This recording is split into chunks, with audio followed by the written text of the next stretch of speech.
Menikahi janda Ting-Ting. Bab Kenapa ya?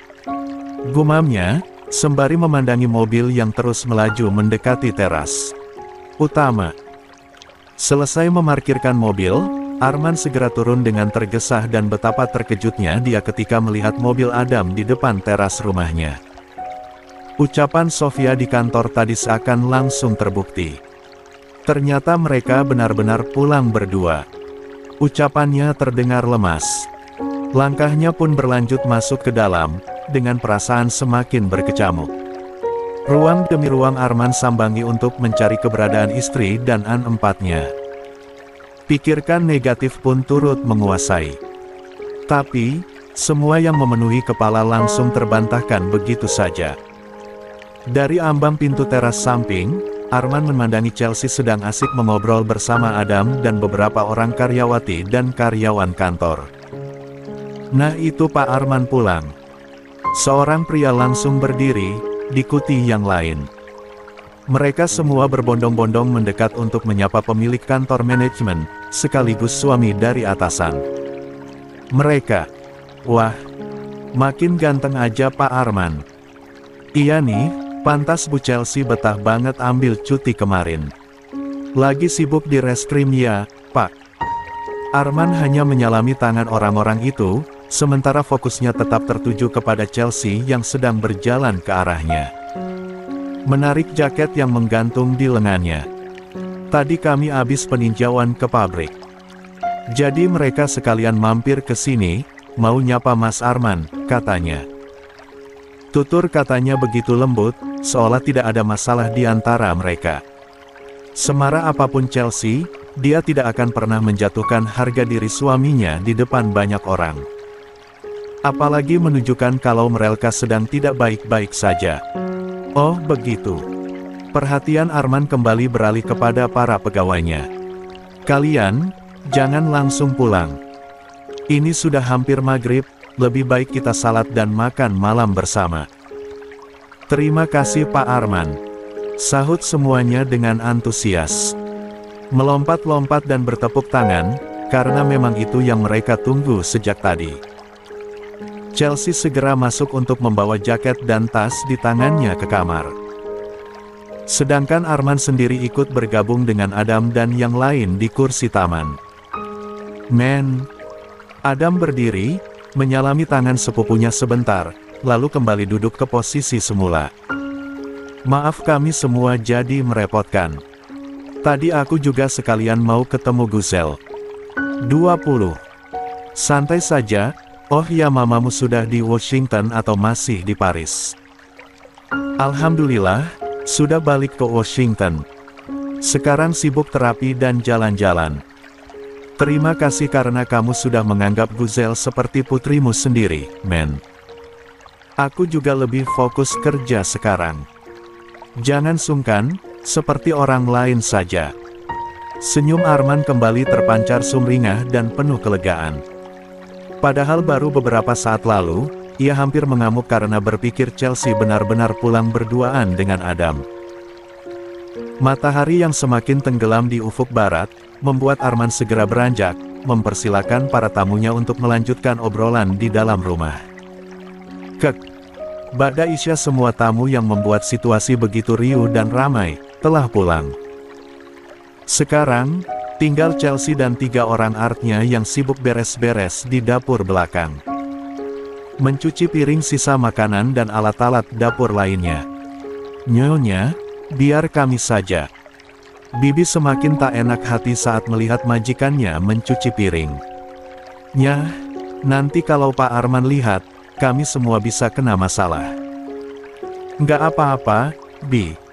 Saya suntuk kalau rebahan aja, ungkap Chelsea, mencari alasan. Padahal, ia sok sibuk dari tadi untuk menghindari suaminya.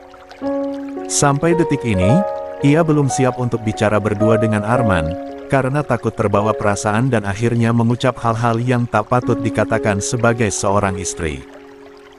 Pada akhirnya Bibi menyerah untuk melarang. Ia dan 2 rekannya, berbalik hendak merapikan meja makan. Tapi, belum juga keluar dari area dapur, Arman tiba-tiba datang dan memberikan kode kepada mereka untuk tidak bersuara dan segera beranjak pergi. Tentunya Bibi dan yang lain langsung mengikuti perintah tanpa banyak tanya, dan sekarang tinggallah dua pasutri itu di sana. Awalnya, Chelsea masih tidak sadar dan terus fokus menyelesaikan aktivitas mencuci piring.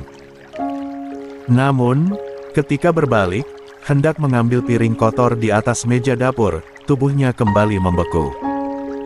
"Kenapa melihatku seperti itu? Lanjutkan atau mau aku bantu?" "Jangan, Mas." Chelsea segera mencegah suaminya yang hendak mengambil piring kotor di atas meja. "Biar aku saja. Kamu lebih baik istirahat di kamar. Malam ini, aku yang akan tidur sama Al dan Guzel." Ekspresi dan nada bicara Chelsea membuat Arman menghembus napas panjang. Kembali geming dan hening. Diamnya wanita itu adalah sesuatu yang lebih menakutkan daripada menyelesaikan konflik dengan kelompok bertiga jata. Di situasi ini pula, Arman kembali merasai ketakutannya sore tadi. Ia takut Chelsea benar-benar merasa nyaman dengan pria lain, dan akhirnya memilih untuk mengakhiri pernikahan mereka. Kalau misalnya, aku tidak ada, apa kamu akan menikah lagi?" Sekujur tubuh Chelsea langsung berubah lemas. Aktivitasnya pun berhenti begitu saja.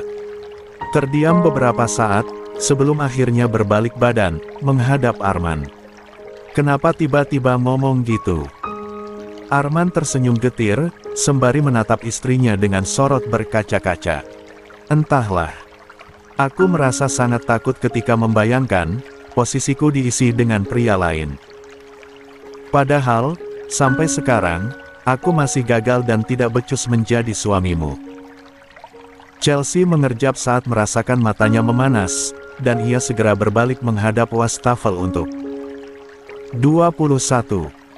Melanjutkan aktivitas, sekaligus menyembunyikan kesedihannya pasca mendengar penuturan itu. Arman mendekat, mengulurkan tangan, memeluk istrinya dari belakang. "Maaf untuk yang kemarin. Aku janji setelah ini, akan lebih tegas lagi dan terbuka sama kamu." Perihal pengakuan Livia kepada orang-orang, itu tidak benar. Aku tidak pernah menyukai dan menanggapinya. Sejak awal merasakan cinta, hanya kamu yang ada di hatiku, tidak ada wanita lain. Mulai sekarang, apapun hal buruk yang kamu dengar dari orang lain, jangan ditanggapi. Cukup percaya padaku, dan kita hadapi sama-sama. Penuturan disertai pelukan hangat membuat pertahanan diri Chelsea lagi-lagi hancur begitu saja. Ya, sesederhana itu wanita ingin dimengerti dan dipahami isi hatinya. Bersamaan dengan air mata yang luruh membasahi pipi, Chelsea berbalik badan. Memeluk dan menenggelamkan wajahnya di dada bidang suaminya. Tak ada satu kata pun yang terucap, karena tak ada satu baris kalimat pun yang mampu mendeskripsikan kasih sayang dan cintanya kepada sang suami. Arman mengusap-usap punggung istrinya, untuk menenangkan. Setelah ini, ia pastikan menemani Chelsea semalaman. Bercerita dan membahas hal-hal yang ingin diketahui sang istri darinya. Ketidakhadiran Arman dan tim reskrim di lokasi penyelidikan malam ini, dimanfaatkan oleh kelompok satuan lain untuk menjalankan diskusi rahasia. Apa Anda yakin rencana itu pas untuk melengsarkan Arman Firdaus? Tentu. Seorang pria berangkat tinggi, menyodongkan badan ke depan sembari mengetuk-ngetuk meja dengan ujung kunci kendaraan dinasnya. Kalian semua, harus berada di pihak saya. Jika ini berhasil, saya pastikan kalian semua akan naik jabatan. Kilat menyambar kuat di luar sana. Tak lama hujan deras turun, disertai angin kencang yang memporak-porandakan dedaunan di ranting yang kering. Di saat bersamaan, Arman menggendong Chelsea masuk ke dalam kamar mereka. Menuntunnya berbaring di atas tempat tidur seraya menautkan indera pengekep, berlabuh dalam hangatnya Astris Uman yang begitu dalam. "Tanyakan apapun, dan aku akan menjawabnya," bisik Arman seraya menarik naik gamis Chelsea. "Di mana mau nanya? Mas sendiri malah." Mulut Chelsea terperangah, merasakan gerakan T4 ngan suaminya yang nakal. Aku pun lupa mau nanya apa aja. Kalau begitu satu ronde dulu, setelah itu deep talk, janji.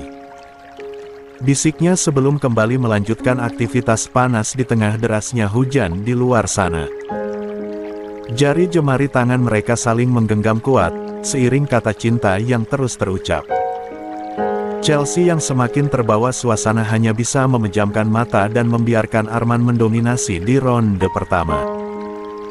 Keesokan paginya, Arman pamit untuk pergi ke kantor. Tapi, sebenarnya, ia pergi menemui seseorang yang begitu penting demi memenuhi janjinya kepada Chelsea, malam tadi. Bertempat di salah satu restoran ternama, Arman duduk berhadapan dengan pria parubaya berkacamata tebal dan rambutnya pun sudah memutih. "Apa yang bisa saya bantu, Pak Arman?" tanya pria itu, sesaat setelah pelayan restoran beranjak meninggalkan meja mereka. 22. Tanpa basa-basi, Arman mengeluarkan foto dan langsung disodorkan ke hadapan orang itu. "Saya ingin wanita ini dipindah tugaskan keluar kota atau di rumah sakit manapun asal jauh dari Jakarta." Ia merapatkan kacamatanya, melihat foto itu. "Ini Dr. Livia. Bukannya, dia sepupu Anda?" 23. "Ya, dia memang sepupu saya. Apa saya harus menuturkan alasan untuk bisnis ini?" Pria parubaya itu tersenyum penuh arti. Menunduk sebentar sebelum kembali menatap Arman. "Maaf karena penasaran dengan ranah pribadimu. Hal itu sesuatu yang mudah asal maharnya sesuai. Toh, aku ini sahabat karib omamu. Jangan sungkan. Katakan saja, saya harus seperti apa?" Tentu. Tak ada raut bahagia di wajah Arman, karena pada dasarnya ia benci sesuatu yang licik. Tapi, pada beberapa masalah ia harus menjadi cerdik dan licik, demi memastikan keinginannya terpenuhi. Sebelum mengambil keputusan ini, Arman dan Arkan sempat bertemu. Dini hari tadi, saat iparnya itu pulang dari markas grup 3, mereka terlibat pembicaraan serius. "Apa Kak Chelsea masih ngambek?" tanya Arkan yang entah sejak kapan, mulai memanggil Chelsea dengan sebutan, Kak. Padahal mereka seumuran. "Entahlah, semalam kami sudah bicara. Semoga dia sudah memaafkanku." Arman menuang segelas minuman hangat untuk Arkan. "Apa yang membuatmu datang jam segini?" "Itu." Kembali terdiam sebentar, menunduk melihat gelas berisi minuman di hadapannya. "Aku mulai mengkhawatirkan Kak Livia." Kepalanya kembali tegap, menatap Arman. "Bang, tolong peringatkan Kak Livia agar berhenti. Jangan biarkan dia terus berharap dan berpikir jika abang mengharapkan kehadirannya. Aku muak mendengar dia menghina Kak Chelsea. Jika kamu berharap aku datang menemui kakakmu, itu tidak pernah terjadi." Ungkap Amnen tanpa ragu. "Karena aku tidak pernah tahu, apa yang akan dia siapkan untuk menyambut kedatanganku. Bisa jadi madu atau racun. Terus, apa Bang Arman akan diam saja?" Arman memperlihatkan layar ponselnya kepada Arkan. "Besok, aku akan menemui direktur rumah sakit tempatnya bekerja. Karena kamu sudah di sini, aku minta tolong beritahu Om Abdul, kalau aku minta maaf, karena harus bertindak sejauh ini, untuk menjauhkan Livia dari kehidupanku." "Tentu, lakukan saja jika itu yang terbaik," ungkap Arkan dengan antusias. "Aku dan Papa akan merahasiakan ini darinya."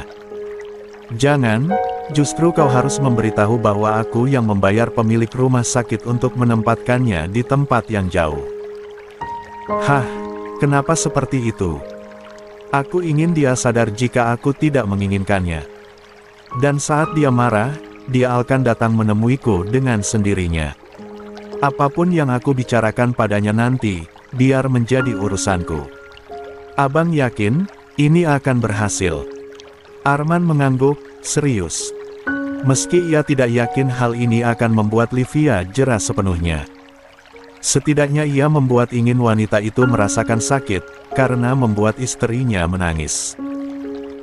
Setelah pertemuan dengan Arman, direktur rumah sakit langsung mengadakan rapat dadakan. Beliau memanggil para staf dan dokter yang bekerja di rumah sakit tersebut. 24. Mendengar hal tersebut itu, Pak Abdul memilih diam. Tentu ia tidak tega dengan putrinya, tapi di sisi lain, ini adalah keputusan terbaik agar Livia berhenti mengganggu rumah tangga orang lain. Sedangkan Rania yang juga baru tahu, nampak tercengang. Itu tidak mungkin. Dia tidak setega itu padaku. Tanyakan saja, kalau tidak percaya. Sekarang Bang Arman pasti masih di kantor reskrim. Tanpa berpikir panjang, Livia memutar langkah dengan cepat ke pelataran depan. Kembali melajukan mobilnya dengan kecepatan tinggi, menuju tempat di mana Arman berada. Perlu sekitar 1 jam dari rumah untuk sampai di sana. Namun itu bukanlah sesuatu rintangan yang berarti, demi bisa memuaskan hatinya. Livia segera turun dan berjalan masuk ke dalam kantor itu, tanpa menyapa para staf. Loh, Rusdi melotot tajam saat Livia melewatinya begitu saja. Dia datang lagi, mana main nyelonong aja. Cepat-cepat ia menyusul wanita itu. Bu dokter. Stop, jangan masuk. Pak Arman lagi sibuk. Brak. Livia membuka pintu ruangan dengan kasar dan kembali mematung di ambang pintu saat melihat Arman sedang sibuk berkutat di belakang meja. Ayo keluar. Rusdi memegangi lengan Livia. Ini masih jam kerja, Ja. Biarkan dia masuk. Arman menoleh dengan tatapan datar. Kamu tunggu di luar. Hah. Rusdi terperangah, heran. Tapi detik berikutnya segera menunduk hormat dan berbalik pergi meninggalkan tempat itu. Tak lupa, menutup pintu rapat-rapat.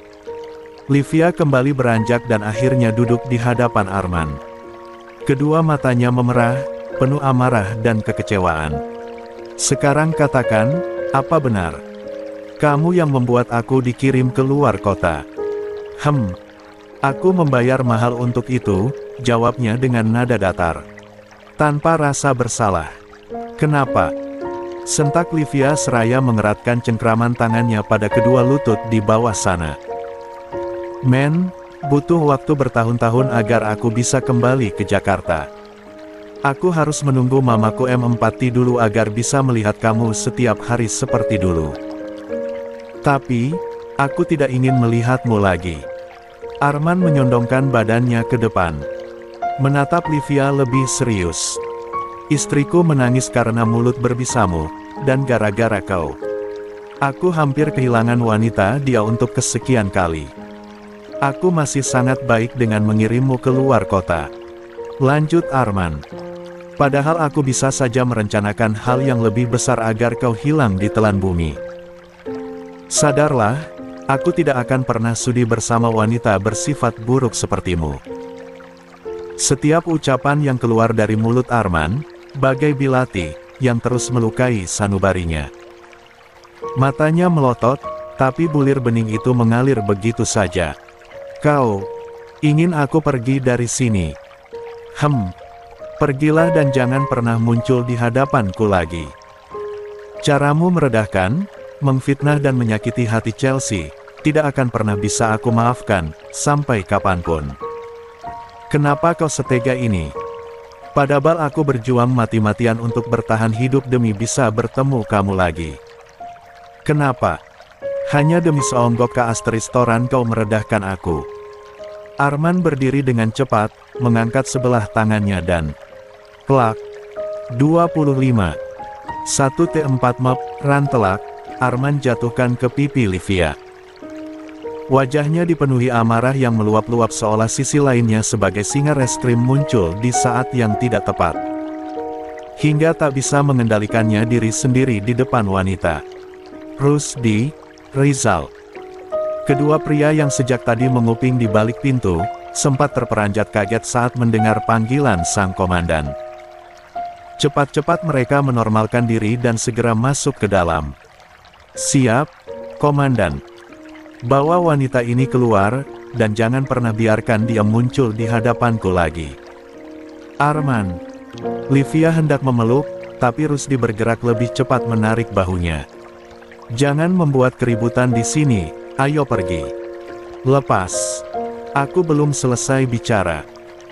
Pekik Livia, tapi tak lagi berguna, karena Rusdi dan Rizal menariknya secara paksa keluar dari ruangan itu dan berlanjut keluar melalui pintu belakang. Di dalam ruangan, Arman masih berusaha meredam emosi dalam diri. Melihat tangan yang ia gunakan untuk men-empar Livia. Tentu ia tidak dengan sengaja melakukan kekerasan, tapi tidak ada cara lain lagi. Semua terjadi begitu saja. Livia hampir tak punya tenaga untuk kembali ke parkiran dan akhirnya memilih duduk di bawah pohon rindang. Di sana, ia menangis tanpa suara dan entah terlalu lelah atau masih tak enak badan, ia membungkuk dan memuntahkan semua isi perutnya. Dari jarak sekian meter, seorang pria berseragam memantau Livia dari lantai 2 bangunan kantor. Ia menggunakan teropong kecil agar bisa melihat wanita itu dengan lebih jelas. Bagaimana, Pak? Benar, wanita itu, kan? Ya. Ia menurunkan teropong itu dari tangannya. Mulai hari ini, pantau wanita itu dan cari informasi tentangnya. Jangan sampai kehilangan jejak. Siap, Pak. Kek. Sore ini setelah kejadian di kantor, Arman pulang tanpa membawa emosi dan rasa kesal yang tadi meluap di depan Livia. Tangannya melambai, tersenyum, saat melihat Chelsea sedang latihan main 3-4K di halaman belakang. Sayang. Chelsea mendekat sambil melepas earplug yang menutupi telinga, kemudian menyalami tangan Arman. Raut wajahnya masih datar saja, seolah masih ada sisa kekecewaan yang tersimpan di hati. Nggak ke kantor, Sa? Sudah, ini juga baru pulang. Arman terdiam sebentar, memperhatikan gerak-gerik Chelsea. Beberapa detik kemudian, ia menyondongkan badannya ke depan dan tanpa aba-aba langsung mengekap singkat bibir Chelsea. Chelsea kembali menatap suaminya dengan mata terbelalak dan pipi bersemu merah.